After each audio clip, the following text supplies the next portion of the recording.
Hello YouTube, Ninja Midget here, and this is going to be a video about bluing this little baby browning that I have. Now I've already rinsed this off, washed it off in some acetone, and I'm just about ready to start the process of getting the bluing off, which of course requires some pretty caustic stuff. So I'm going to get the gloves on, and for rebluing this gun, I'm not going to be using the slow rust bluing that I used in another video. I actually just recently found out that I have been using oxpho blue all wrong. I found this out quite by accident, and I won't go into it, but basically when it comes to bluing with oxpho blue, I found another, I think it was EPI was the name of the place. Let me look at this here. Try and get some good information out there.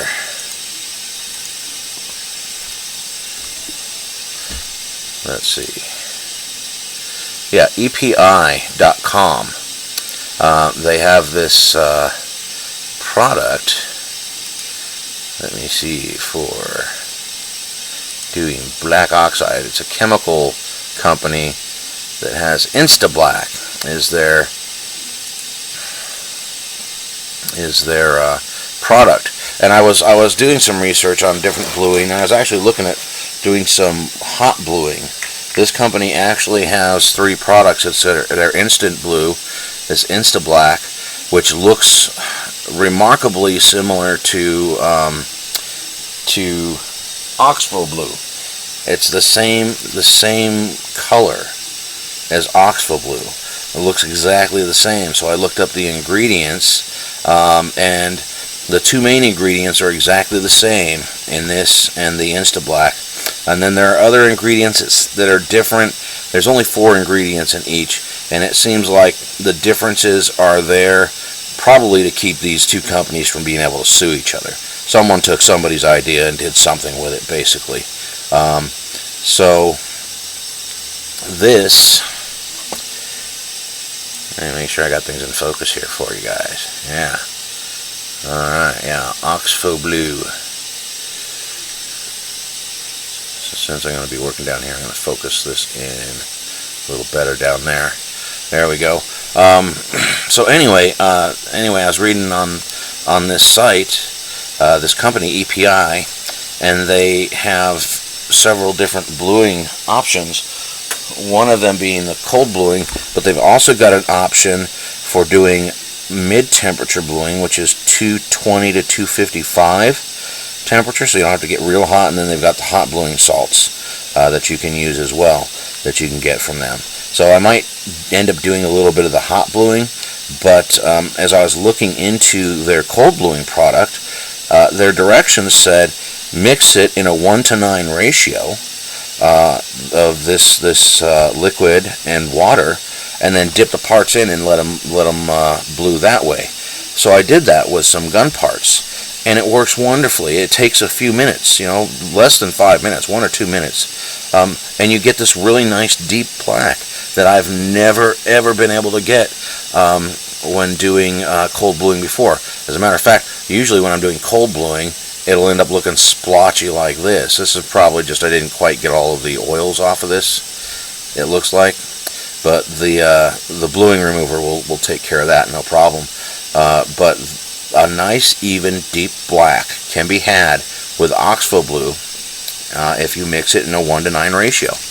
And then you don't need to just throw it out after you've used it once, because I used this little bit that I've had for small parts, doing parts like this. I've used it on 10 or 15 parts, and it still blues just fine in a couple of minutes. So that's the technique that I'm going to be using here. But first things first, and I'm not going to bore you with all of this. I'm just going to show a little bit of it, how the process works. You want safety glasses and gloves with this kind of stuff. So this is the stuff that I use, Brownells Blue and Rust Remover. The stuff is pretty caustic, and it smells like rotten eggs, so just be aware. And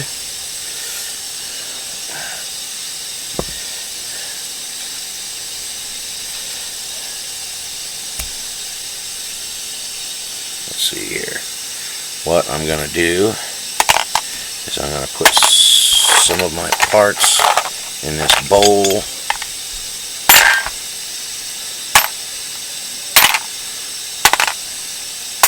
And pour some of this in. Like I said, this stuff is caustic. It is nasty stuff. So in order to avoid spilling it, make sure you put the top back on.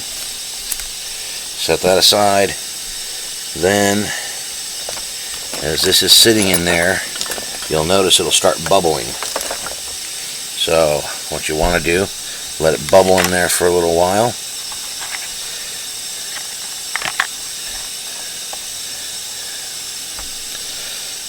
And then you're going to go ahead and take the part out as it looks like it's getting done. You're going to just brush it with a wire brush. And see how that bluing is starting to come off already? This stuff works great. It's caustic as hell. Smells like rotten eggs, but it will take your bluing off your gun for you. And as you're doing this with the brush, you always want to make sure you are going away from yourself so that the bristles are not splashing it toward you. Ask me how I know that. Okay, let's see here. So this is looking pretty good. And then what I'll do is I'll use the wife's toothbrush. No, just kidding. I'll use an old toothbrush to kind of get it on some of the parts that I can't really dip in as easily.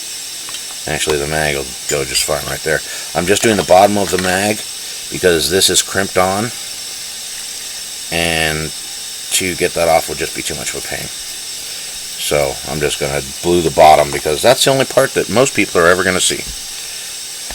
And then just going to go ahead and get this all over here.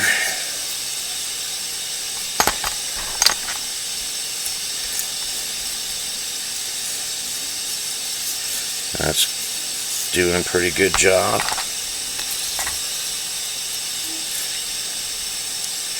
Yeah, look at that. Look at that. That's coming off nicely. This brownells bluing remover works freaking awesome. It just works. It eats this stuff right off. And it smells like it's eating this stuff right off.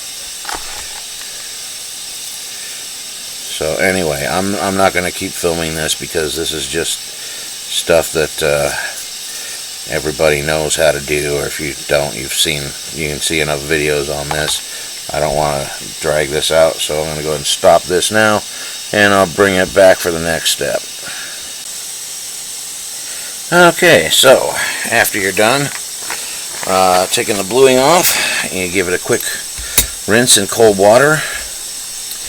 And then you have some nicely cleaned parts. Now I'm going to go ahead and get off as much water as I can, and I'm going to start looking at what I'm going to do to maybe smooth up these surfaces. I believe I'm going to go ahead and start with some 320 grit sandpaper and see if I can sand out some of the imperfections. I don't want to take off too much because I don't want to interfere with this, the stamps and stuff on here. But I want to see if I can clean up the metal a little bit and get it just a little bit in better condition so that the blue will look really nice when it's on there.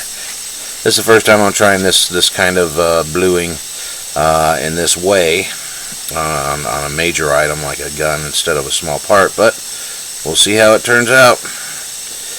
It will surely be interesting. I'll be back with the next step. Okay, so here is my diluted oxpho blue. It is on a 1:9 ratio. Now, see how this does. Oh, would you look at that.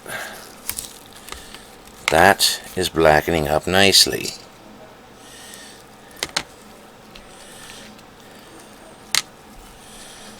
Look at that. Looking good.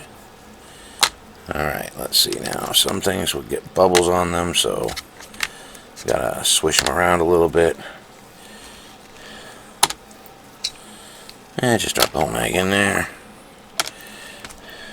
Yeah, see, it gets bubbles on there, so you gotta kind of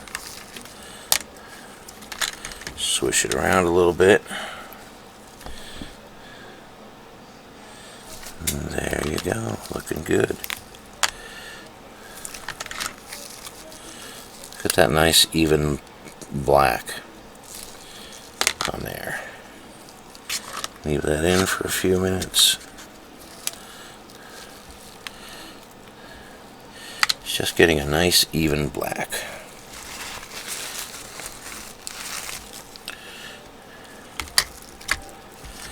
My whole frame fits in.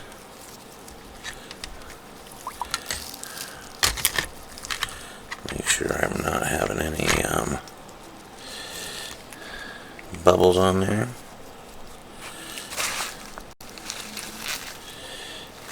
And look at that, it's turning nice and dark.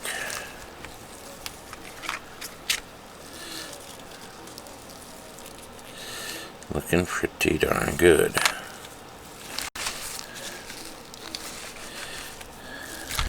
Okay, here we are with everything all blued up.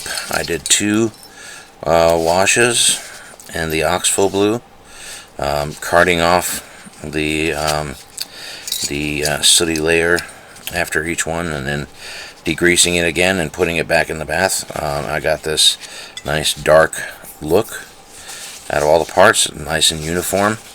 Never thought I'd see a day when oxpho blue would actually give me a nice uniform color, but it works, especially with the second dipping.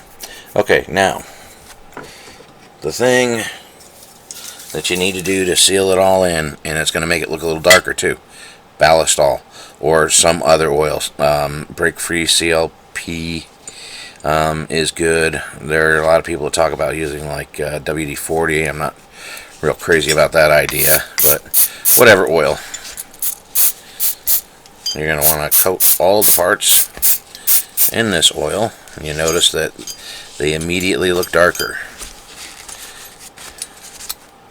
after you put the oil on, which is good. And of course, the oil is a protectant. Gotta make sure that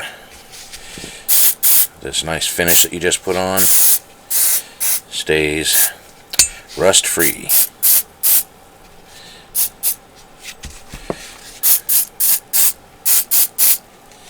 There we go. And now I just rub it all in there, make sure that I get everything covered. Well, every surface covered.